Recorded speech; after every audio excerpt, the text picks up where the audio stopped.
भारत में हर तरफ कोहराम की स्थिति लाने वाली कोरोना की दूसरी लहर की पीक आखिर कब आएगी और कैसे निपट पाएंगे हम आने वाली कोरोना की तीसरी लहर से, जानेंगे सब कुछ इस वीडियो में पॉइंट टू पॉइंट।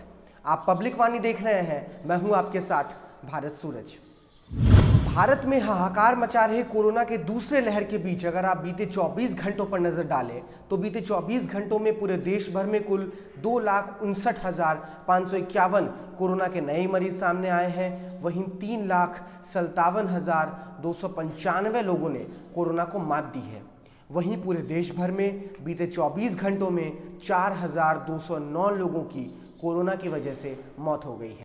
भारत सरकार के विज्ञान मंत्रालय के तहत विज्ञान और प्रौद्योगिकी विभाग द्वारा स्थापित वैज्ञानिकों के 3 सदस्यीय पैनल ने यह अनुमान लगाया है कि देश में कोरोना की दूसरी लहर इस साल जुलाई तक थम सकती है।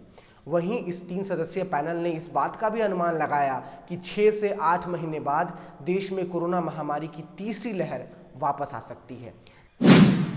इस 3 सदस्यीय पैनल के एक सदस्य और आईआईटी कानपुर के प्रोफेसर मनिंदर अग्रवाल के मुताबिक महाराष्ट्र, उत्तर प्रदेश, मध्य प्रदेश, राजस्थान, झारखंड, सिक्किम, हरियाणा, केरल, उत्तराखंड और गोवा और दिल्ली जैसे राज्यों में कोरोना का पीक आ चुका है।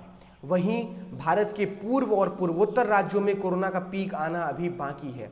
सूत्र मॉडल का इस्तेमाल करते हुए देश के वैज्ञानिकों ने यह अनुमान लगाया है कि मई के अंत में प्रतिदिन 1.5 लाख कोरोना के नए केस सामने आएंगे। वहीं जून के अंत में प्रतिदिन 20,000 कोरोना के नए मामले सामने आएंगे। जुलाई के अंत तक कोरोना की ये दूसरी लहर की रफ्तार थम जाएगी। सूत्र मॉडल जैसे गणितीय मॉडल महामारी की तीव्रता का अनुमान लगाने में काफी मदद करते हैं। यह मॉडल पिछले साल देश में कोरोना महामारी के प्रभावों का अध्ययन करने के लिए अस्तित्व में आया था। तीसरी लहर को लेकर वैज्ञानिकों ने एक और अनुमान लगाया है। वैज्ञानिकों ने कहा है कि 6 से 8 महीने बाद आने वाली कोरोना की तीसरी लहर स्थानीयकृत होगी, यानी कि ये पूरे देश में नहीं फैलेगी और इससे दूसरी लहर में जितने लोग प्रभावित हुए उतने लोग प्रभावित नहीं होंगे।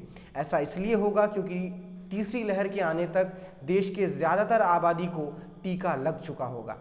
और वैज्ञानिकों ने यह भी अनुमान लगाया है कि अक्टूबर 2021 तक कोरोना की तीसरी लहर नहीं आएगी, उसके बाद ही कोरोना की तीसरी लहर आने की आशंका है। इन सब के बीच बुधवार 19 मई को केंद्रीय स्वास्थ्य मंत्री हर्षवर्धन एक और अच्छी खबर लेकर आए थे। उन्होंने कहा था कि इस साल के अंत तक भारत के पास 267 करोड़ वैक्सीन की डोजेज उपलब्ध होंगी, जिससे भारत देश अपने वयस्क आबादी यानी कि एडल्ट पॉपुलेशन को टीका लगाने में सफल होगा। दूसरी लहर की पीक और तीसरे लहर के पीक की आशंका को लेकर ये थे कुछ अपडेट्स। आप देख रहे थे पब्लिक वाणी।